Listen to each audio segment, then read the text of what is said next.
우리가 함께 은혜를 나누고자 하는 말씀은 잠언 16장 4절 그리고 고린도후서 5장 14절에서 17절의 말씀입니다. 함께 소리내어 읽었으면 좋겠습니다. 여호와께서 온갖 것을 그 쓰임에 적당하게 지으셨나니 악인도 악한 날에 적당하게 하셨느니라. 아멘. 고린도후서 시작. 그리스도의 사랑이 우리를 강권하시는도다. 우리가 생각하건대 한 사람이 모든 사람을 대신하여 죽었은즉 모든 사람이 죽은 것이라. 그가 모든 사람을 대신하여 죽으심은 살아있는 자들로 하여금 다시는 그들 자신을 위하여 살지 않고 오직 그들을 대신하여 죽었다가 다시 살아나신 이를 위하여 살게 하려 하심이라. 그러므로 우리가 이제부터는 어떤 사람도 육신을 따라 알지 아니하노라. 비록 우리가 그리스도도 육신을 따라 알았으나 이제부터는 그같이 알지 아니하노라. 그런즉 누구든지 그리스도 안에 있으면 새로운 피조물이라. 이전 것은 지나갔으니 보라 새 것이 되었도다. 아멘. 코로나 때 어떻게 지내시나요? 작년에 제가 7월에 설교를 왔었는데 그때만 해도 1년 정도 지나면 올해 요맘때면 코로나가 좀 극복이 돼서 모두 자유롭게 지내지 않을까 생각했는데 올해도 어쩌면 예배 환경은 작년보다 더 어려워졌고 한편으로는 또 어쩌면 편해졌고 뭔가가 많이 바뀐 그런 상황에 우리가 여전히 살고 있는 것 같습니다. 근데 코로나가 무조건 나쁘냐라고 생각하기보다 코로나는 우리에게 많은 것을 제한시켰지만 어쩌면 우리에게 생각할 수 있는 많은 재료, 주제들을 던져준 아주 특별한 시간인 것 같습니다. 예를 들면 옛날보다 사람들을 많이 만나지 못합니다. 단점이죠.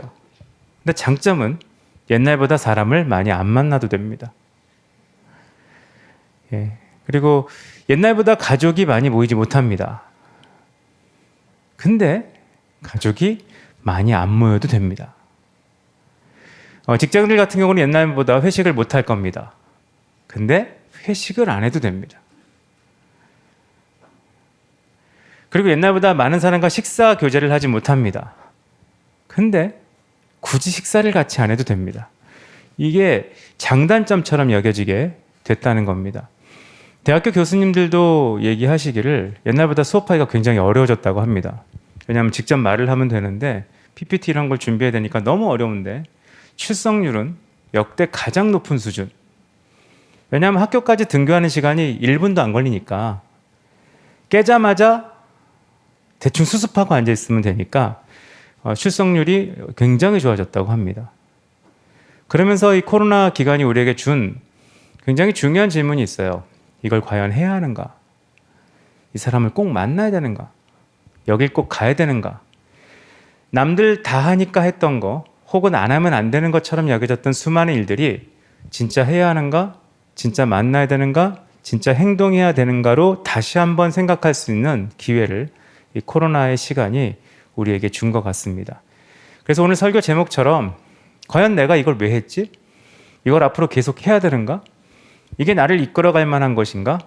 내 삶의 목적이 무엇이었지라는 것을 한 번, 두 번 이상 생각해 볼 수 있는 중요한 시간으로 우리 가운데 주어져 있는 것으로 저는 코로나의 시간을 좀 받아들이고 있습니다.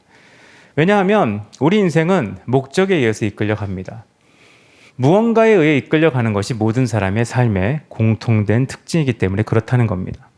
예수님도 자신의 삶을 정의하실 때 나는 무엇에 의해 산다라고 말씀하신 구절이 복음서에 나와 있습니다. 마가복음 10장 45절을 보면 인자가 온 것은 섬김을 받으려 함이 아니라 도리어 섬기려 하고 자기 목숨을 많은 사람의 대속물로 주려 함이니라. 예수님이 이 땅에 오신 목적에 대한 설명을 하고 계시죠. 나는 이 땅에 와서 왜 사느냐? 너는 왜 존재하느냐? 물어본다면 나는 대속물로 나를 주기 위해 섬기려 왔다라는 삶의 분명한 목적이 있었습니다. 아마 예수님은 이 목적에 의해 선택을 하셨을 거고 목적에 의해 어떤 행동을 할지를 결정하셨을 겁니다. 그 삶의 방향을 분명하게 예수님도 말씀하고 있다는 겁니다.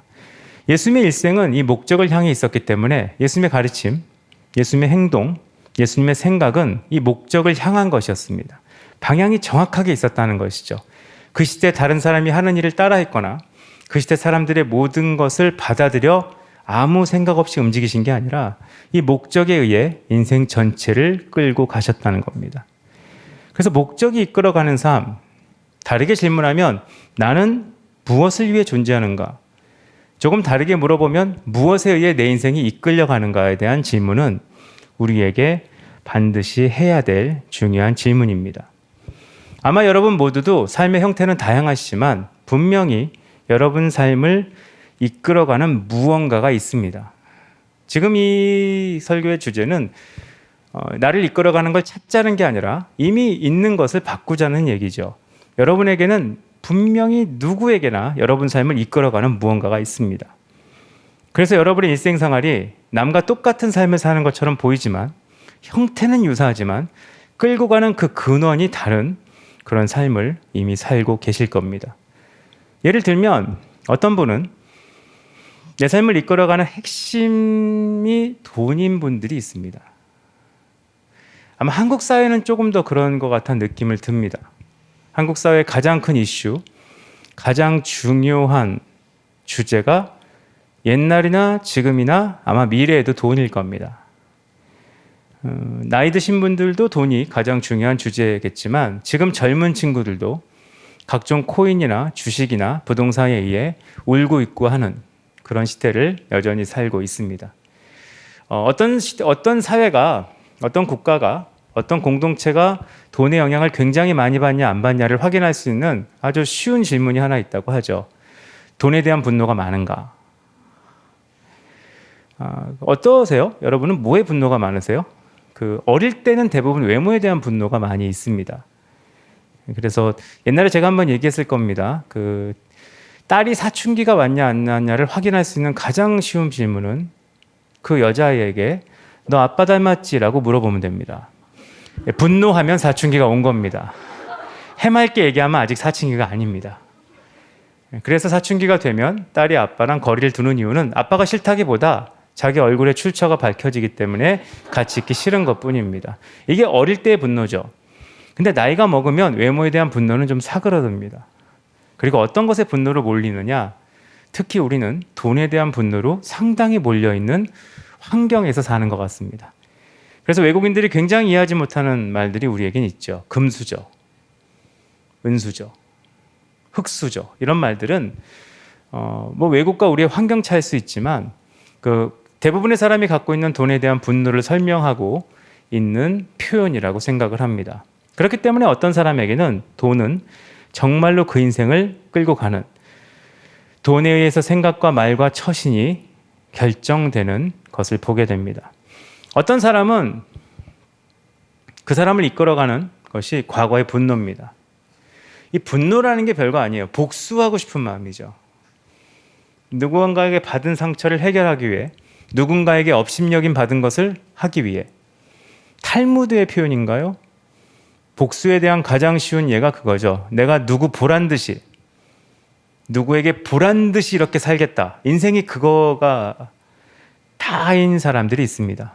내가 지금까지 이런 무시를 당하고 살았는데 내가 내 가족에게 어떤 사람에게 무시를 당했는데 내가 보란듯이 성공해서 나중에 그 사람이 내 앞에서 고개를 떨구게 할 거다.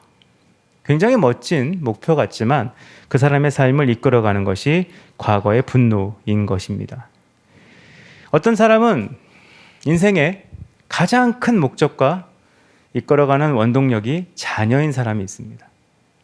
이게 나쁜 것 같이 안 보이지만 실제로는 인생을 끌고 가는 가장 큰 원인이 자녀인 것은 건전하거나 건강한 것은 아닐 겁니다. 팀 켈러라는 유명한 분이 책에서 언급을 했죠. 20세기의 가장 각광받는 우상 중에 하나, 새롭게 대두되는 우상 중에 하나가 자녀라라는 말을 했습니다. 내 인생을 바꿀 수 있는 존재, 내 인생을 새롭게 할 수 있는 존재, 나의 과거의 모든 상처를 치유할 수 있는 존재, 내 모든 것을 한 단계 올릴 수 있는 존재, 자녀입니다. 그래서 내가 종교 활동하듯이 섬기고 돈을 투자하고 따르고 이렇게 한다고 합니다. 그리고 우상에게 요구하는 거와 똑같은 걸 요구한다고 해요. 뭘 요구할까요? 전능함. 전능함 별거 아니에요. 이게 전능함이에요. 엄마는 비록 그리고 이 질문에 전능함이 묻어 있어요. 너는 왜 공부하는 게 싫으니? 엄마는 대부분 정답을 압니다. 그래서 이 질문을 못 하잖아요. 누구 닮아서? 근데 아이가 진심으로 대답을 하면 큰일 납니다. 뭐 이렇게 돌릴 수 있는 대상이 배우자밖에 없죠. 혹은 아빠가 넌 누구 닮아서? 이게 자녀이거든요. 이렇게 살게 되면 그 인생이 자식을 위해 살기 때문에 자신도 없어지고 인생의 목적을 잃어버리는 경우가 생기게 됩니다. 이 반대가 있죠. 인생의 가장 큰 목적이 부모인 사람도 있습니다. 부모님의 인정과 칭찬을 받기 위해. 그러니까 효라고 불리는 굉장히 중요한 주제가 성경에서든 우리 문화권에 있지만 이 종속된 효가 아닌 자유로운 효가 아닌 종속된 효. 그러니까 하나님이 새로운 세대에게 인도하실 것이 있는 것에 이끌려가기보다는 과거에 묶여있게 만드는 잘못된 삶의 원동력이 부모가 될 수 있다는 겁니다. 그래서 20대, 30대, 50대가 되어도 한국에 뭐 기사도 나왔다 그러죠. 그 생계 때문에 그렇지만 부모님 근처에 계속 머무르는 캥거루족이라고도 부르고 뭐 여러 가지 이름의 사람들이 한국에는 많다더라라는 외국의 기사가 나올 정도로 물론 생계나 경제 문제로 그런 얘기가 나왔지만 부모가 인생의 가장 큰 목표와 인정의 욕구의 충족 대상인 그런 사람들도 있게 됩니다. 그리고 가장 흔할 수 있는 것은 인생의 목표가 쾌락 혹은 소유입니다. 즐기는 거야. 코로나도 전 되게 신기하거든요. 제가 잘 몰라서 그러나 봐요. 뭘 잘 몰라서 그러는데 알고 싶진 않아요. 근데 진짜 몰라서 그러는 것 같아요. 코로나고 뭐고 왜 이렇게 술을 좋아하죠? 찬양가사인가 봐요. 정말 주밖에 없는지 어떤 위기가 생기고 어떤 어려움이 생겨도 술 먹는 건 주저하지 않고요. 또 규제를 풀어주는 것도 술 먹는 걸 되게 빨리 풀어주는 것 같아요. 이게 술을 다 안 드시니까 공감대가 아니신가요? 아무튼 공감대가 그런데 그게 인생의 쾌락이라고 하는 것은 어떤 어려움이 와도 그 사람을 이끌어가는 가장 강력한 또 소유욕도 마찬가지죠. 뭔가를 소유하기 위해 뭔가를 가지기 위해 내 인생을 던지는 굉장히 많은 사람들이 실제로 존재하는 것을 볼 수 있습니다. 아마 여러분도 한 분 한 분 개인적으로 나눌 수 있는 기회가 있다면 여러분의 삶이 무엇에 의해 이끌려 가는지 다양한 대답이 나올 거고요. 대답만 나오는 게 아니라 거기에 본인이 생각하는 최고의 설득력 있는 합당한 이유들을 거기에 붙여서 얘기하실 겁니다. 전 아무 생각 없이 살진 않아요. 전 분명한 이유가 있고 내가 이런 이유로 이렇게 사는 이유는 이거 때문입니다라는 굉장히 오랫동안 여러분 안에 담아두고 쌓아두고 만들어간 이유들이 여러분 안에 존재할 겁니다. 그래서 누가 뭐라 그러면 아마 거기에 대해서 대응하실 것이고 누가 그것이 잘못됐다고 얘기하면 분노하실 수 있는 그러게 충분한 합당한 이유들을 여러분 안에 담아두고 계실 거라고 생각을 합니다. 근데 우리는 그리스도인이죠. 그리스도인은 내가 몇 년간 되새김질하면서 생각한 것이 내 삶의 근거가 되어서도 안 되고 시대가 뭔가를 얘기하기 때문에 그것이 근거가 되어서도 안 되고 이게 무슨 대세라고 얘기하기 때문에 그걸 근거로 삼아서도 안 되는 사람인 것을 여러분은 다 아실 겁니다. 우리는 성경에서 내가 무엇에 이끌려가야 되는지 내 삶의 목적이 무엇이 되어야 되는지에 대한 답을 찾을 필요가 있습니다. 성경을 보면 이미 결론 같은 얘기지만 성경에 보면 성경에서는 하나님이 원하시는 삶에 대해서 우리의 삶이 돈, 어떤 것에 끌려가야 된다 이렇게 정의하시기보다 하나님의 계획과 목적에 의해 이끌려가기를 원한다고 성경에서 말씀하고 있습니다. 어떤 삶이 하나님이 원하시는 삶이냐? 돈이 많은 삶? 자녀가 잘 되는 삶? 부모에게 인정받는 삶? 많은 걸 누리는 삶? 많은 걸 가진 삶? 이 모든 것에 대한 언급이 있기보다는 어떤 삶을 살든 그 사람에게 하나님이 부여하신 목적과 계획 안에 있는 삶, 그것이 하나님이 가장 원하시는 삶이고 가장 이상적으로 생각하는 삶이라고 성경에서 말하고 있다는 겁니다. 왜냐하면 하나님은 우리에게 분명한 목적과 계획을 갖고 계시기 때문에 그렇습니다. 아마 나이가 좀 있으신 분들은 이 얘기를 많이 들어보셨을 겁니다. 옛날 CCC 사형리에도 들어가 있는 내용입니다. 가끔 우리가 까먹고 가끔 우리가 잊고 있는 게 있습니다.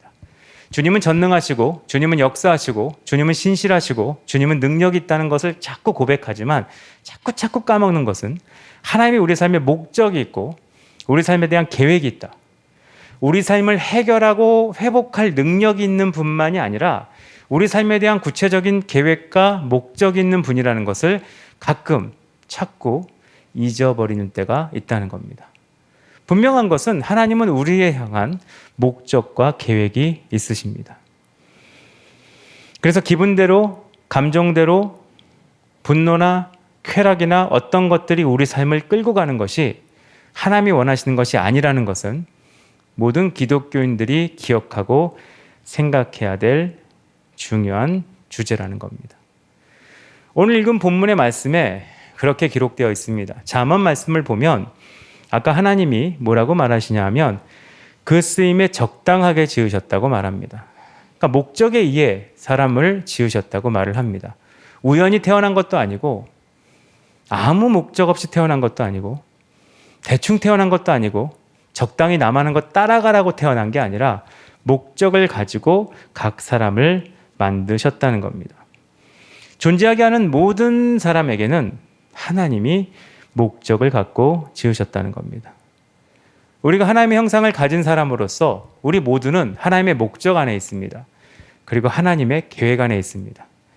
목적과 계획이 없이 대충 이 땅 가운데 생존해라. 이 땅 가운데 경쟁 가운데 어떻게 해봐라. 살아남나 한번 보겠다. 이런 테스트 안에 우리 안에 있는 것이 아니라 하나님의 목적과 계획 안에 우리가 있다는 겁니다. 창세기 1장 26절에서 28절을 보면 하나님이 인간을 창조하실 때 창조하신 목적을 큰 그림으로 우리 가운데 설명하십니다. 요약하면 간단합니다. 하나님을 섬기고 이웃을 사랑하고 하나님이 주신 일들을 하도록 하는 것이 창조의 목적이었습니다. 하나님이 우리를 만드신 가장 큰 목적은 하나님을 섬기도록 하는 겁니다. 근데 하나님을 어떻게 섬기느냐? 사람을 사랑하고 그 사람을 사랑함을 표현하기 위해 주어진 일들을 하나님 안에서 충성스럽게 하도록 우리를 만드셨다는 겁니다. 그렇기 때문에 우리가 살아있는 동안, 심장이 뛰고 있는 동안 우리가 해야 할 굉장히 중요한 일은 우리의 출생 배경과 상관없이 우리가 금수저냐 은수저냐 흙수저냐 상관없이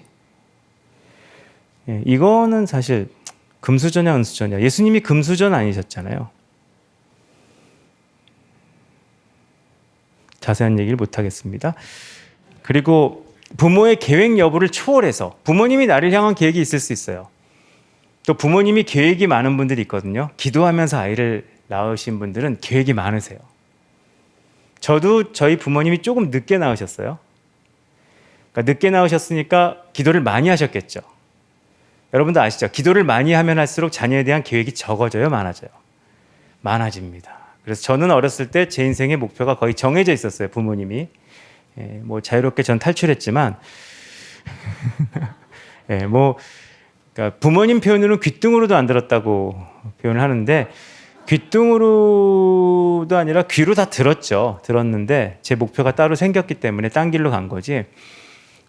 부모님의 계획과도 상관없이 우리는 하나님의 목적이 있다는 것을 기억하고 살아가야 됩니다. 그렇게 사는 게 인생의 가장 중요한 점이고 인간은 하나님이 원하시는 목적과 방향에 의해 살도록 창조된 존재라는 겁니다. 근데 문제는 인간이 타락한 이후에 이 방향을 잃어버립니다. 여러분, 죄라고 불리는 단어, 하마르티아라고 하는 단어의 가장 기본적인 뜻이 방향을 잃어버린 겁니다. 방향을 잃어버리니까 무슨 일이 생기죠? 관역에서 벗어난 겁니다. 화살이 열심히 날아가지 않은 것도 아닙니다. 빠른 속도로 날아가지 않은 것도 아닙니다. 화살이 약한 것도 아닙니다. 더 문제는 화살이 관역에 약하게 박힌 것도 아닙니다. 아주 파괴력 있게 빠른 속도로 힘 있게 바람을 가르고 어떤 저항도 이겨내고 날아갔는데 방향이 좀 틀린 거예요.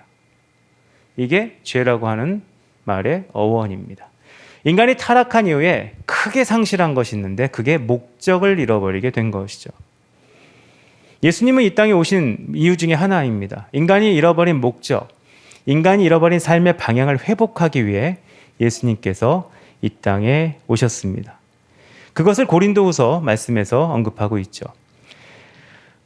고린도후서 5장 17절에 우리는 그리스도 안에서 새로운 피조물이라고 얘기합니다. 어떤 새로운 피조물일까요? 오늘 설교 주제에 맞춘다면 목적이 회복된, 삶의 방향이 회복된, 무엇이 나를 이끄는 것에 대한 근원이 회복된 피조물로 예수님은 우리를 새롭게 하셨습니다. 누구든지 그리스도 안에 있으면 새로운 피조물이라. 이전 것은 지나갔으니 보라 새 것이 되었도다. 그리스도 안에서 회복된 인간이 새로운 피조물입니다. 이것은 뭐가 회복됐을까요?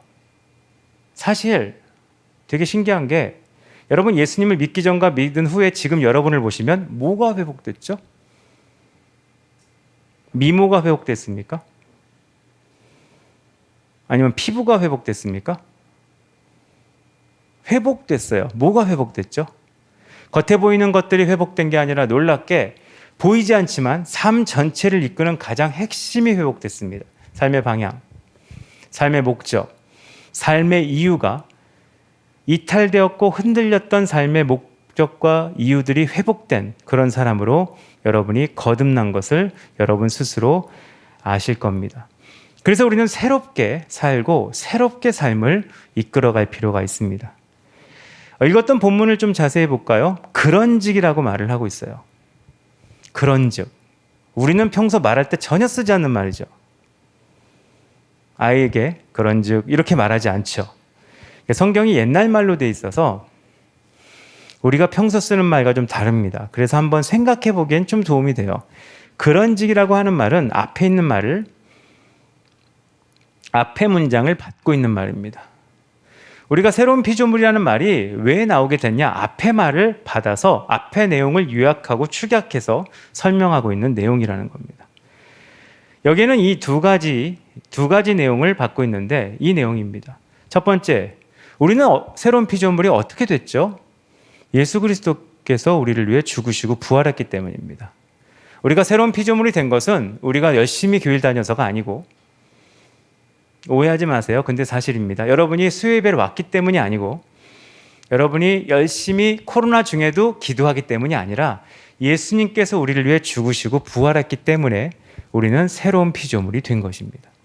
그래서 우리가 그 예수 그리스도를 믿으면 우리는 새로운 피조물이 된다고 말씀하고 있습니다. 두 번째는 예수님이 죽으셔서 우리가 새로운 피조물이 됐는데 왜 예수님은 십자가에서 죽으셨냐입니다. 그냥 질문하면 여러분은 다양한 대답을 하실 수 있습니다. 어쩌면 우리 정서상 가장 흔할 수 있는 대답은 우리 사랑하셔서. 이건 이제 좀 감성적인 분들의 대답이고요. 냉정하신 분들은 이렇게 대답하죠. 우리가 죄가 많아서. 또 비장하신 분들이 있어요. 우리가 죽였습니다. 이렇게 말하는 분도 있습니다. 굉장히 다양하게 어린아이들은 그렇게 말하는 경우 있습니다. 왜 예수님은 십자가에서 죽으셨습니까? 제가 안 그랬어라고 대답하는 애들도 존재하긴 합니다. 뭐 저희 애가 어렸을 때 했던 대답이에요. 무슨 질문에도 제가 안 했어요 이렇게 대답을 해서 선악과를 왜 먹었을까 그랬더니 난 안 먹었는데 뭐 이렇게 대답을 하고 지금은 이제 그때 대답을 얘기하면 되게 싫어하긴 합니다. 예수님이 십자가에서 죽으신 이유는 막연하게 우리를 구원하시려고라고 대답할 수 있지만 맞는 얘기예요. 틀린 얘기가 전혀 아닙니다. 근데 본문에서 말하는 이유는 좀 더 구체적입니다. 아까 읽었던 15절 말씀입니다. 고린도후서 5장 15절은 의외로 많이 읽지 않는 말씀입니다. 왜냐하면 17절이 워낙 유명하고 17절을 읽으면 되게 기분이 좋아요. 우린 새로운 피조물이래. 새롭다를 싫어하는 분은 없어요. 야 이거 새 옷이야. 얼마나 좋아요. 울면서 얘기하는 나 낡은 옷 좋은데 이건 돌봄이 필요한 새 옷. 저희 처갓집도 음식 드실 때 새로운 밥 되게 좋아하세요. 저는 좀 삐딱해서 찬밥 좋아하거든요. 그리고 왜 그런 밥을 먹냐고 얘기하시는데 새 것은 되게 좋아합니다. 그래서 17절은 잘 아세요. 근데 15절은 읽을 때 기분이 좋아지지 않아요. 그래서 많이 읽지 않는 것 같습니다. 그래서 여러분도 한번 읽으시고 기분이 어떠신지를 한번 점검해 보시면 좋겠습니다. 제가 읽어드릴게요. 저가 모든 사람을 대신하여 죽으심은 예수님이 죽으신 이유를 설명하고 있어요. 너무나 명확하고 정확하게. 그래서 읽을 때 힘들어요. 뭐라고 말하냐? 산자들로 하여금 다시는 뭔가 하지 않도록 하기 위해서요. 뭘 하지 않도록 하기 위해서요? 저희 자신을 위하여 살지 않도록 하기 위해. 예수님이 죽으신 목적 첫 번째, 자기 자신을 위해 살지 못하도록 하기 위해서예요. 이것 자체가 읽으면 걸리는 거예요. 나를 위해 살지 못하게. 어쩌면 지금 시대 사람들의 가장 큰 삶의 목적이 난 나를 위해 살아. 그걸 못하기 위해 예수님이 죽으셨어요. 난 나를 위해 살 거야. 그걸 못하기 위해 죽으셨어요. 그럼 왜 죽으셨을까요? 뒤에 목적이 나오죠. 오직 저희를 대신하여 죽었다가 다시 사신 자를 위하여 살게 하려 함이니라. 인간이 타락하여 삶의 방향이 바뀌었습니다. 어떻게 바뀌었죠? 하나님을 위해 살던 사람이 자신을 위해 살던 것으로 삶의 방향이 바뀐 겁니다. 그걸 타락이라고 말을 해요. 그걸 죄라고 말해요. 그래서 선악과를 먹은 이유가 뭐예요? 하나님을 위해 먹지 않아야 될 과일을 나를 위해 먹게 된 겁니다. 가인이 아벨을 죽인 이유도 똑같습니다. 하나님을 위해 드려야 될 제사가 내 마음에 들지 않는 결과가 나오니까 나를 위해 아벨을 죽이게 된 거죠. 그러다가 나중에 어떻게 돼요? 하나님을 높여야 될 인간이 나를 위해 탑을 쌓고 하나님 거를 뺏으려고 하는 것까지 확대가 되는 것이 성경에 나와 있는 내용입니다. 인간이 목적과 방향을 잃어버렸어요. 그때 예수님이 오셔서 하신 일은 더 이상 자신을 위해 사는 그 방향을 버리고 아까 말했던 돈, 부모, 자녀, 쾌락, 소유를 위해 사는 삶을 버리고 예수 그리스도를 위한 삶, 하나님을 위한 삶, 하나님이 원하시는 계획과 목적 안에 있는 삶으로 삶을 전환시키기 위해 십자가에서 죽으셨다고 말씀하고 있다는 겁니다. 그래서 새로운 피조물이 된 그리스도인의 삶은 회복된 목적을 갖고 사는 삶입니다. 이전과 똑같이 살지만 똑같이 살 수 없는, 이전과 같은 일을 하지만 같은 이유로 살지 않는, 이전과 비슷한 환경에 있지만 같은 목적을 갖지 않는 완전히 새로운 삶을 살게 된다고 말하는 겁니다. 그래서 거듭난 사람들은 예수님을 위해 내 창조의 목적을 위해 살도록 되어 있습니다. 그럼 어떻게 목적이 바뀌는가? 한번 삶의 수준을 생각해 보도록 하죠. 대부분의 사람의 삶의 수준은 한 3가지 정도의 삶의 수준을 사는 것 같습니다. 첫 번째, 두 번째는 목적을 잃어버린 사람들의 삶의 수준이면 세 번째는 하나님 안에 변화된 사람의 삶이라고 생각합니다. 첫 번째, 가장 낮은 수준의 삶은 생존 수준의 삶을 살고 있는 사람들입니다. 여러분, 생존 수준의 삶은 나쁜 삶은 아닙니다. 살아야죠. 근데 놀랍게 예수님이 가장 먼저 말씀하신 것 중에 무엇을 먹을까 무엇을 마실까를 염려하지 말라고 얘기하셨습니다. 그러니까 생존이 나쁘다고 얘기하신 게 아니에요. 생존이 삶의 목적이 되면 안 된다고 얘기하는 겁니다. 생존을 비판하거나 비난해서는 안 됩니다. 그러나 생존이 모든 것의 방향이 되어서는 안 된다고 말씀하고 있다는 겁니다. 근데 놀랍게 대부분의 사람들이 이런 수준으로 삽니다. 신기한 것은 시대가 바뀌고 시대가 더 발전하고 어쩌면 문명이 더 발전한다고 말하는 시대가 지금인데 이전보다 더 생존 수준의 삶을 삽니다. 옛날에 제가 한번 말씀드렸을 겁니다. 뭐 저만 기억하는 거지 여러분이 기억하는 건 아니기 때문에 참 편하긴 한데 아니면 저도 잘못 기억하는 걸 수도 있는데 그 말씀 한번 드린 적 있죠. 청소년들, 요즘 청소년들 모르겠어요. 코로나 이후로는 확인할 방법이 없어서 왜냐하면 수련회도 온라인으로 많이 했거든요. 온라인 수련회 참 재밌습니다. 이렇게 설교 다 하고 강사가 애들 표현으로 강사가 꺼진대요. 화면이 꺼지니까 그래서 오 강사 꺼졌다 이렇게 말하는 되게 감동적인 그런 수련회를 하는데 애들한테 물어본 적이 많아요. 너희는 커서 뭐가 되고 싶니? 직업을 물어봅니다. 그럼 예나 지금이나 아마 지금도 비슷할 거예요. 아이들이 가장 선호하는 직업은 1위가 공무원이고 2위가 교사 혹은 1위가 교사 아니면 2위가 공무원입니다. 이거는 변하지 않는 것 같아요. 그리고 애들의 대답이 또 변하지 않는 한 가지는 교사가 공무원인지 모르고 이렇게 대답을 한다는 게 늘 재밌기도 하고 귀엽기도 합니다. 근데 아이들이 왜 교사와 공무원을 하고 싶어 할까요? 생존 수준이죠. 다음 세대에 대한 부담감이 있어서 교사를 하겠다는 아이 없고요. 이 나라를 이래서 공무원을 하겠다는 사람 없습니다. 저희 교회도 공무원이 있고요. 제가 아는 사람 중에 공무원이 있습니다. 근데 그들 중에 공무원 시험 준비하면서 기도 부탁도 하고 많이 했지만 기도 부탁 중에 내가 이 나라를 정말 지키고 싶다. 무슨 태권브이 같은 마음을 가지고 공무원 시험을 준비하는 친구는 못 봤어요. 이유는 하나예요. 길게 갈 수 있다. 생존에 유리하다에 가까운 대답을 했습니다. 지금 우리가 그렇게 산다는 것이죠. 이것은 의외로 우리에게 흔한 일입니다. 그래서 공무원의 이직률이 되게 높대요. 들어왔는데 내 목적과 삶의 방향하고는 안 맞으니까. 그런 얘기들이 많이 있습니다. 두 번째는 이거보단 높은 수준이죠. 성공 수준의 삶입니다. 왜 사냐고 묻느냐? 너 왜 사니? 뭐 하고 싶니? 물어보면 성공하고 싶대요. 성공이란 말은 뭐 하나 예를 들면 부자 되고 싶다. 큰 사람 되고 싶다. 이렇게 말하는 것이 삶의 목적일 겁니다. 이거는 뭐 청소년들에게 물어보면 그 대답하고 비슷하죠. 연예인 되고 싶어요. 왜? 유명해지고 싶어요. 왜?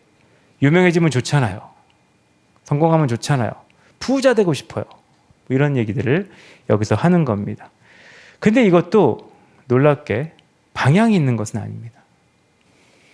성공했다고 좋은 것이냐, 부자가 됐다고 좋은 것이냐, 그걸 딱 얘기하기가 어렵다는 겁니다. 지금 우리 사회에 이 두 번째 수준의 삶을 살기 위해 제가 지난주에 그 대중교통으로 이동할 일이 있었는데 되게 놀랐어요. 버스에 타서 자리가 거기밖에 없어서 맨 뒷자리, 높은 자리에 앉았는데 앞에 젊은 사람들이 많이 앉았습니다. 근데 다 휴대폰을 꺼내더라고요. 그래서 뭐 버스에서 할 일이 휴대폰 보는 것밖에 없잖아요. 신문을 볼 수도 없고 막 보는데 저는 뭘 보나 이렇게 궁금해서 제가 호기심이 좀 많아서 두리번거리는 편이거든요. 이렇게 봤어요. 뭘 보나. 신기하게 다 주식을 보더라고요. 주식을 이렇게 보더니 탁탁탁해서 거래를 하더라고요. 야, 저 정도 이렇게 차 안에서 버스에서 거래할 정도면 다 물렸겠구나. 물렸다가 손해봤다는 뜻이죠. 다 물렸겠구나. 이런 확신이 생기는. 오늘 밤에 기도 좀 하겠네. 이런 생각을 잠깐 했어요. 찬양 좀 하겠네. 이런 생각을 했어요. 그러니까 다 성공에 대한, 내가 어느 기업에 투자해서 이 기업이 잘 되는 걸 보겠다. 이런 목적으로 주식하는 사람 없잖아요. 이 말이 생소하시죠? 주식을 왜 하십니까? 내가 어느 기업에 투자해서 그 기업이 잘 되는 걸 좀 보고 싶어요. 이게 투자라는 개념이거든요. 근데 그 개념이 없이 열심히 주식하는 걸 봤습니다. 이게 두 번째 수준이죠. 생존과 성공 수준은 굉장히 흔한 것이고요. 우리 주변의 모두에게 어쩌면 가장 많이 접할 수 있고 자녀 교육을 하든 인생을 살아가든 가장 쉽게 접할 수 있는 수준입니다. 근데 가장 높은 수준의 삶이 있어요. 그것은 목적을 가지고 사는 겁니다. 세상에서도요, 생존 수준의 삶을 살지 않고 성공 수준의 삶을 살지 않고 목적을 가지고, 그게 하나님의 것이 아니어도 목적을 가지고 살았던 사람들을 위인이라고 부릅니다. 왠지 아세요? 이 목적을 가지고 살았던 삶은 생존과 성공을 포기하기도 하고 생존과 성공을 초월하기도 하기 때문에 우린 그런 사람들을 위인이라고 보통 말합니다. 근데 위인은 딜레마가 있죠. 어떤 딜레마가 있어요? 위인전을 읽지만 위인을 부러워하는 사람도 적고요. 더 놀라운 것은 부모님들이 애들에게 위인전을 읽게 하지만 그 위인처럼 살라고 권하진 않습니다. 일종의 판타지 소설이에요. 존재하지 않는 이런 삶은 불가능해라고 말하는 책처럼 되어 있습니다. 근데 기독교 안에서는 이 목적이 좀 더 높은 것이죠. 하나님이 원하시는 삶, 하나님이 기뻐하시는 삶, 하나님이 우리에게 주신 목적과 계획을 가지고 살아가는 것, 그렇게 살아가는 것이 가장 높은 삶이라고 얘기합니다. 이런 삶은 생존과 성공에 이탈된다 하더라도, 혹은 생존과 성공이 위협을 받는다고 해도, 혹은 생존과 성공이 풍요롭게 주어졌다 해도 흔들리지 않고 하나님 안의 기쁨과 평안을 유지할 수 있는 놀라운 삶입니다. 실제로 하나님 안에 이렇게 하나님의 계획과 인도하심 안에 이끌려가는 사람들의 삶에는 몇 가지 강력한 특징들이 나옵니다. 첫 번째, 안정감이라는 거죠. 안정감. 기독교인에게 가장 중요한 덕목 중에 하나예요. 안정감. 이거를 뭐 평안, 평강 이렇게도 표현하죠. 이게 나쁜 건 아닙니다. 근데 외부의 오해일 수 있어요. 기독교인들 하면 떠오르는 이미지 중에 우는 이미지가 되게 많대요. 우리에게도 통곡의 벽이 있는 것 같아요. 근데 사실 우리가 세상에 보여줘야 될 가장 강력한 덕목 중에 하나는 안정감이에요. 안정감. 안정감은 이런 겁니다. 여러분, 우린 지금 여행을 전혀 못 가고 있어요. 해외여행을. 아마 코로나가 끝나면 무섭게 뛰쳐나갈 것 같은 준비된 자들이 되게 많습니다. 그렇죠. 그래서 끝나자마자 뛰어나가겠다. 아마 첫 번째 뛰는 분들은 발목 접질릴 수 있는 그런 급한 마음들이 있을 거라고 생각해요. 근데 해외여행 나가보시면 어떻게 여행객과 여행객이 아닌 사람을 구분하죠? 여러분이 여행객으로서 즐거울 수 있는 근거는 딱 하나예요. 돌아올 곳이 있다는 거예요. 여러분이 어느 날 갑자기 동남아로 추방됐어요. 그럼 기왕 추방된 거 한 바퀴 돌아볼까? 이렇게 돌아다닐까요? 오늘 머물 데가 없어요. 어차피 머물 데 없는데 여유롭게 가볼까? 내가 오늘 죽을지 내일 죽을지 몰라요. 언제 죽을지 모르는 시간 누려볼까? 이런 생각이 안 들어요.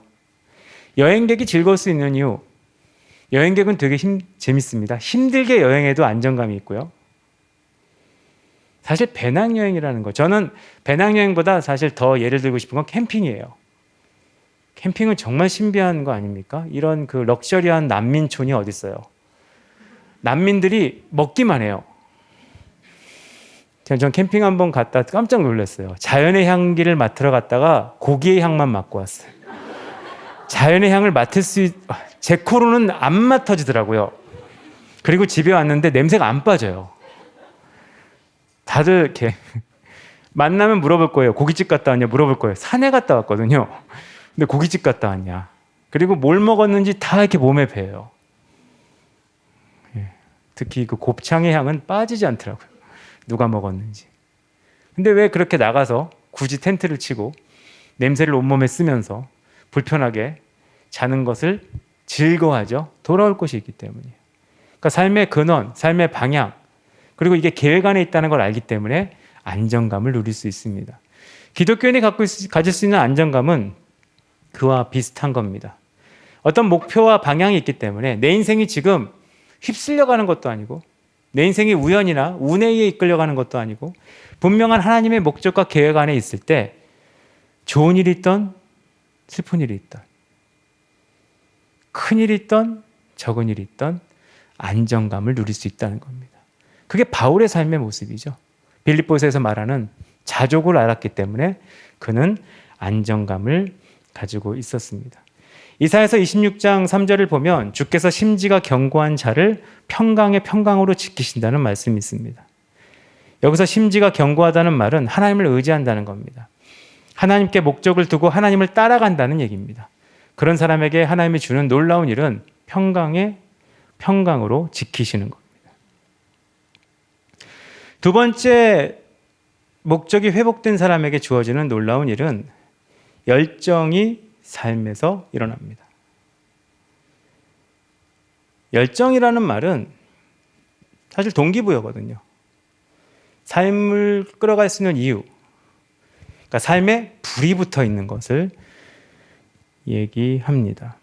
열정 있는 사람들은 수고해도 수고해야 할 이유를 알기 때문에 쉽게 지치지 않습니다. 쉽게 피곤해지도 않습니다. 그리고 억지로 하지도 않습니다. 즐겁고 기쁘게 일을 할 수 있다는 겁니다. 그래서 열정이라는 단어를 한번 찾아보시면 재밌게 영어로 된 열정 단어가 두 개인데 둘 다 이 신앙과 관련돼서 나온 단어입니다. 패션이라고 하는 말은 고난당하다에서 나왔고 그 패션 말고 발음하기 되게 싫은 단어가 있어요.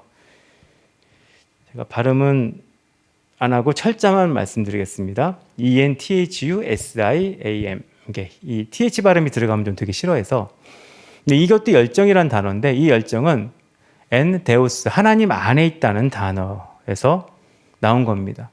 재밌게도 우리가 생각하는 열정은 막 흥분되고 에너지 넘치는 것을 얘기하지만 이 기독교의 근원이 있는 단어들을 보면 핵심이 고난당하고 하나님 안에 있고 이런 것으로 열정을 표현합니다. 진짜 열정이 어디서 나오냐는 거죠. 진짜 열정은 하나님 안에 있을 때, 하나님 안에 무언가를 둘 때, 하나님 안에 계획과 목적이 있을 때, 하나님이 부여하신 삶의 방향을 가질 때 진정한 열정이 일어난다는 겁니다. 이게 굉장히 중요해요. 그래서 잠깐의 경험을 한 사람들은 열정을 갖지 못합니다. 보통 우리가 열정 있어 보이는 나이가 청소년 대학생입니다. 그렇죠? 아마 여러분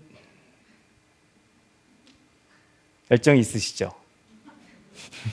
이 마스크가 참 좋네요. 이렇게 표정을 상당히 제가 얼마 전에 주례를 섰는데 그 주례하는 사람도 마스크를 쓰게 하더라고요. 그래서 너무 좋았어요. 왜 좋았냐 하면 주례 끝나고 신랑 신부 같이 사진 찍을 때 저 마스크 썼거든요. 이 눈만 웃으면 된다는 게 얼마나 편한지 전 이렇게 웃는 표정 짓는 게 참 힘들었는데 지금도 약간 그런 상황이죠. 열정. 젊은 사람들은 열정이 있어요. 열정이 있어요. 그래서 막 뜨겁게 보여요. 근데 열정일까요? 옛날에 제가 TV 보면서 깨달은 겁니다. TV를 보다가 하나님이 깨달음을 주셨어요. 감사하죠. 얼마나 잘 못 깨달으면 TV를 통해 하실까라는 생각도 가끔 하는데 어떤 프로그램을 봤어요. 정글 가는 프로그램. 근데 거기서 불 붙이겠다고 막 스틱으로 이렇게 하는 장면이 나왔어요. 불이 안 붙어요. 근데 재밌는 건 불꽃이 요란해요. 불이 안 붙어요. 근데 불꽃이 난리가 났어요. 이 붙이는 사람이 힘이 좋으니까 막 불꽃이 막 튀어요. 와, 불이 붙었나 보다. 연기도 나요. 와, 불이 붙었나 보다. 안 붙었어요.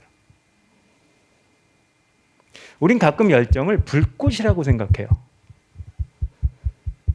그래서 뭔가 열심히 활동하면, 뭔가 수고하면 내 안에 불이 붙어 있는 것처럼 생각합니다. 근데 불 붙이는 장면은 전혀 그렇지 않더라고요. 막 이러다가 요만한 불씨가 생겨요.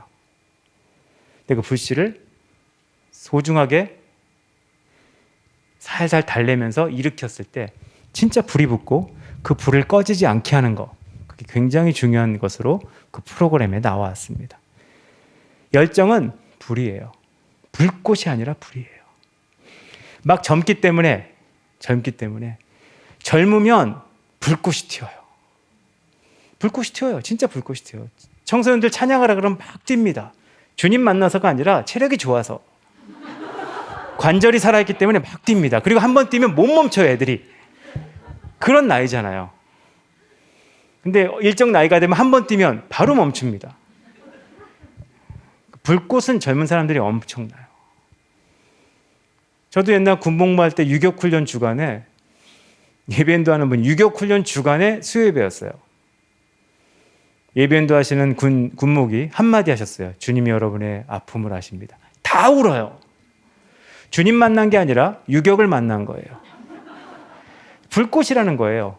근데 불은 전혀 다른 겁니다. 불은 뭔가를 체험하고 뜨거워짐으로 온다기보다 하나님 안에서의 방향. 그래서 그런 사람들은 불꽃은 안 튈 수 있어요. 근데 불은 살아있죠. 그게 두 번째 내용입니다. 세 번째는 삶의 진정한 우선순위를 가질 수 있습니다. 바쁠 때 우선순위가 되게 드러나죠. 근데 재밌는 거는 지금처럼 제한이 많을 때 우선순위는 더 드러납니다. 코로나 때. 지금 예배드리기 되게 쉬워요. 예배 장소까지 강가도 됩니다. 지금의 온라인 예배는 그냥 마음의 문제예요. 그래서 저는 거리보다 예배 장소의 거리, 예배 장소까지 가야 되는 날의 날씨, 이런 상황보다 더 큰 예배의 장벽은 마음이라는 것을 이번에 더 많이 깨달은 것 같습니다. 우선순위예요. 우선순위에 문제가 있다는 얘기는 목적에 문제가 있다는 얘기예요. 아마 여러분도 누군가를 만날 때 우선순위를 정하고 만날 겁니다. 옛날처럼 막 휩쓸려 만나지 못하는 시대니까. 근데 목적이 분명히 있다면 그것은 올바른 우선순위를 갖고 살 수가 있습니다. 그래서 삶을 정리할 수 있고, 삶을 조정할 수 있고, 삶을 적절하게 통제할 수 있는 힘을 갖게 된다는 겁니다. 우리가 코로나 전에 생각해 보세요. 우리는 너무 많은 계획이 있었어요. 어떤 그 고대 심리학 교수의 강의를 들어보면 재밌습니다. 한국인들은 다 넘친대요. 근데 코로나가 이 넘치는 것을 막아줘서 굉장히 유익한 면이 있다. 이런 얘기를 하시는 분이 있는데 전 상당히 맞다고 생각해요. 얼마나 많은 계획이 있었습니까? 우선순위가 있는 게 아니라 계획이 많았어요. 근데 이 계획을 정리하고 우선순위에 맞춰 정말 중요한 것을 선택할 수 있는 힘과 결단력을 줄 수 있는 게 이 목적이라는 겁니다. 우리가 마스크 쓰고 살고 있는데 사람을 많이 못 만나는데 갈 수 있는 곳이 제한되어 있는데 시간도 제한되어 있는데 이걸 어디에 쓸 거냐. 목적이 더 도드라지고 목적이 더 분명해지는 우린 시간을 갖고 있습니다. 근데 분명한 것은 목적이 회복된 사람은 이런 어려운 순간에 더 분명한 목적을 갖고 있습니다. 아마 여러분들이 그런 분이신 것 같아요.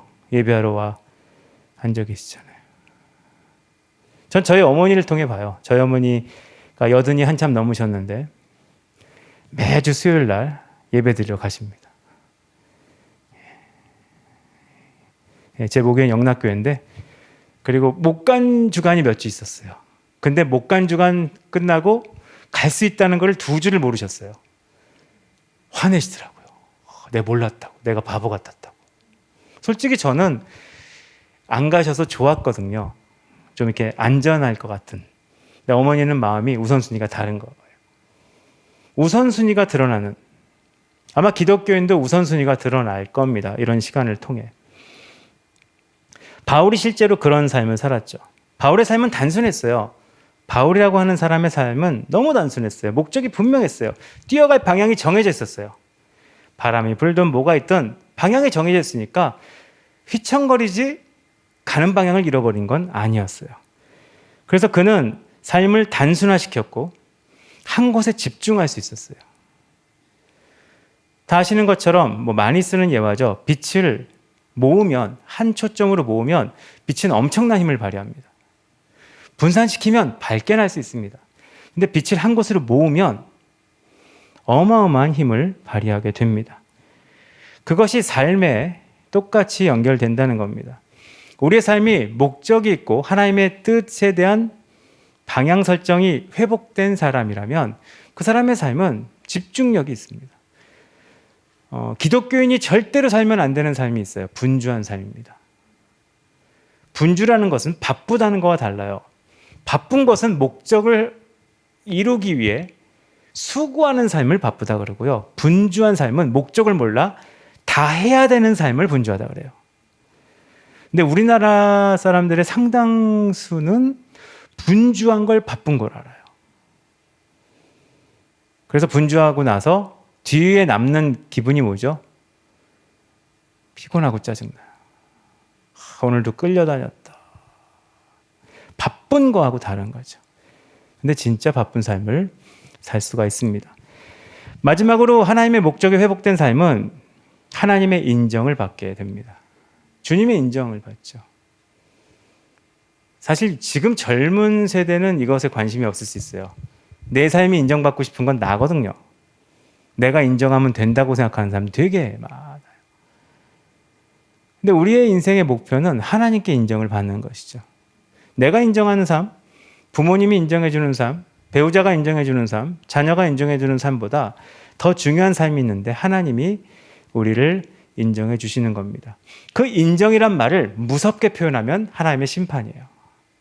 나중에 하나님의 심판 앞에 섰을 때 우리는 어떤 인정을 받게 되느냐? 주님이 우리 가운데 이렇게 물어보실 거예요. 너는 무엇 했니? 그럼 마치 예수님께 왔던 사람들처럼 저는 주님의 이름으로 선지자 노릇하고 권능회하고 귀신 쫓아냈습니다. 자랑하는 사람들이 있을 겁니다. 근데 예수님은 그것에 대해서 불법이라고 얘기하셨습니다. 불법. 그 안에 말씀이 없다. 나는 너를 도무지 알지 못한다. 알지 못한다. 교제가 없다. 예수님은 이렇게 물어보실 거예요. 너는 무엇을 했냐? 근데 무엇을 했냐의 안에는 너는 나를 위해 무엇을 했냐? 그리고 너는 나와 어떤 관계로 살았냐? 그리고 내 말이 너에게는 중요했냐? 이게 하나님의 심판 기준이시죠. 너는 얼마나 많은 걸 이뤘냐? 이걸 물어보시는 게 아니라 너는 나를 위해 무엇을 했냐? 그리고 너는 나와 어떤 관계와 교제 가운데 있었냐? 그리고 나의 말은 너에게 어떤 영향을 미쳤느냐. 이건 사람도 아는 겁니다. 여러분도 누가 나를 사랑해준다, 나를 사랑한다고 막 얘기하는데 나를 위해서 하는 일이 하나도 없고 자기를 위해서 나를 사랑하고 나와 어떤 교제도 없이 나를 사랑한다고만 얘기하고 더 무서운 거, 내 말을 하나도 들어주지 않으면 우린 그런 사람들을 스토커라고 합니다. 스토커의 사랑 고백은 최고예요. 체력도 되게 좋아요, 스토커들은. 집에 오고 쫓아오고. 근데 스토커들은 진짜 사랑을 하지 못하는 거예요. 선물을 줘도 문제가 생겨요. 왜냐하면 스토커의 사랑의 목적은 나를 위해서거든요. 그리고 스토커는 관계가 중요하지 않아요. 내가 중요한 거고요. 더 무서운 건 스토커는 그 사람이 뭘 원하도 관심 없어요. 네가 내 말 들어라 밖에 없어요.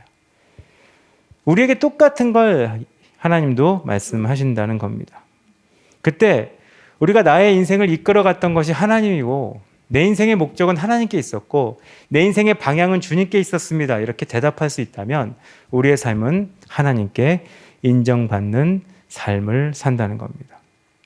여러분이 한번 점검해 보시면 좋겠습니다. 코로나라고 하는 이 중요한 시기에 지금까지 나는 무엇에 의해 이끌려 왔는가? 교회 다니시는 분들도 고민할 주제예요. 나는 무엇 때문에 교회를 나왔는가? 나는 무엇 때문에 예배를 드렸는가? 나는 무엇 때문에 사람들과 교제했는가? 나는 무엇 때문에 아이를 키웠는가? 이 수많은 질문에 대답할 수 있는 중요한 시기라고 생각합니다. 만약 분노, 과거, 두려움, 돈, 쾌락, 잘못된 습관, 사람 이런 것들이 우리를 이끌어갔다면 우리는 그것을 한번 내려놓을 필요가 있습니다. 그리고 말씀에 기록된 것처럼 저가 모든 사람을 대신하여 죽으심은 산자들로 하여금 다시는 저희 자신을 위해 살지 않고 오직 저희를 대신하여 죽었다가 다시 사신 자를 위해 살게 하려 함이라는 이 삶의 목적을 바꾸시기를 원하시는 예수님의 음성을 들을 필요가 있습니다. 그리고 한번 이렇게 정리하면 좋겠습니다. 전 세 가지로 오늘 말씀을 정리해서 여러분에게 적용해 드리고 싶어요. 첫 번째는 다시 한번 예수님을 이 시간에 영접하세요.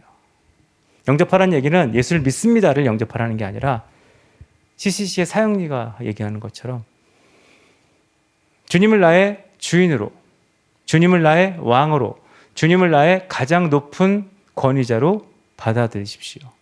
그리고 두 번째는 그래서 그 예수님이 내 삶의 목적인 것을 선언하십시오. 다시. 저는 목적이 이건데 주님 도와주세요. 이 말은 무슨 뜻이에요? 주님은 내 목적이 아니라는 거예요. 주님은 나의 찬양곡 만들면 못 부를 거예요. 주님은 나의 수단, 나의 도구 대신에. 예? 그런 찬양 만들면 아무도 안 부르겠죠? 맞는 키 대신 예수. 아니요, 주님이 목적 되신다는 것을 다시 한번 선언할 필요가 있어요. 왜죠? 안 그러면 우리 틀어져요. 그리고 세 번째, 예수님을 다시 내 삶을 인도하고 운전하시는 통치자로 받아들이는 겁니다. 전 이런 시간을 보낼 수 있다면 이 코로나의 기간은 굉장히 유익할 거라고 생각을 해요. 왜냐하면 단련되거든요. 감히 저는 잘 모르겠습니다. 욥이 고백했던 정금처럼 나온다는 시간이 어떤 시간인지 저는 잘 모릅니다. 근데 분명한 것은 고난과 어려움은 어쩌면 힘든 시간은 우리를 쓰러지고 넘어뜨리는 시간이 아니라 더 단단하고 분명하게 만드는 시간인 것은 분명한 것으로 알고 있습니다. 여러분에게 코로나의 기간이 그런 기간이었으면 좋겠습니다. 코로나 기간 동안 어떤 일이 있었나요? 저는 신앙이 흔들렸어요. 저는 삶의 목적을 잃어버렸어요. 저는 이제 뭘 의지하고 살아야 될지 모르겠어요 라고 대답하는 사람들이 아니라 난 다시 한번 예수님을 나의 주님으로 영접하고 내 삶에 주님은 도구와 수단이 아니라 목적인 것을 다시 한번 회복하고 이제 나는 주님의 인도하심, 사람들의 말 말고 주님의 인도하심, 시대의 흐름 말고 주님의 인도하심, 앞으로는 이렇게 살아야 된다고 말하는 수많은 말들 말고 주님의 인도하심에 다시 의지하기로, 내가 잡았던 모든 운전대에 손을 놓고 주님이 이걸 다시 잡으시도록 드리는 시간으로 가졌다라고 말할 수 있는 여러분 모두가 되셨으면 좋겠습니다. 코로나의 기간이 언젠간 끝날 겁니다. 그래서 마스크를 벗는 게 어색한, 서로 놀래는 시간이 올 수 있어요. 이렇게 생기셨군요 라고 놀래는 시간이 조만간 올 거라고 생각을 합니다. 그게 두려운 사람도 있대요. 지금까지 참 좋은데, 그런 때가 되었을 때 거꾸로 목적을 잃어버린 사람이 되지 않고 더 목적이 분명해진, 나중에 몇 년 지나선 그렇게 자랑하세요. 나 코로나 때도 예배 나온 사람이야. 얼마나 멋지십니까? 하나님 안의 목적과 방향이 회복되어 주님의 인정을 받는 놀라운 여러분 모두 되시기를 간절히 바랍니다. 같이 기도하겠습니다. 이 시간 제가 나눠드린 마지막 3가지로 기도를 하면 좋을 것 같습니다. 첫 번째, 예수님을 다시 영접하는 거. 두 번째, 예수님을 내 삶의 목적으로 선언하는 거. 세 번째, 내 삶을 예수님이 인도하고 운전하시도록, 이끌어 가시도록 맡겨드리는 거. 이 3가지가 우리에게 필요한 일이라고 생각을 합니다. 코로나의 시간은 여러분의 삶의 목적을 더 분명하게 드러냈을 겁니다. 저도 되게 놀래요. 코로나의 위협, 어려움 때문에 예배드리기 어렵다고 말하지만 놀러 가기는 주저하지 않는 사람들의 모습을 보고, 또 수많은, 아까 말했던 술 먹는 건 두려워하지 않는데 함께 예배드리는 건 두려워하는, 또 국가에서 얘기하는 수많은 정책들도 예배가 얼마나 하찮은 것처럼 보이나라는 생각을 할 때, 이게 목적이구나라는 생각을 많이 하게 됩니다. 이럴 때 우리는 단단해질 필요가 있죠. 그래서 이 시간에 이 3가지 기도를 여러분이 차근차근히 하시면 좋겠어요. 주님, 다시 예수님을 나의 주님, 통치자로 영접합니다. 그리고 예수님이 내 삶의 다른 수많은 목적 말고 예수님이 내 삶의 목적인 것을 선언합니다. 그래서 주님 간구합니다. 예수님이 내 삶에 다시 들어오셔서 내 삶을 인도하고 내가 잡고 있는 이 운전대에서 내 손을 놓게 하시고 주님이 다시 내 삶의 운전대를 잡으시고 나를 이끌고 인도해 주시옵소서. 이렇게 기도하는 시간 잠깐 갖도록 하겠습니다. 같이 기도하겠습니다.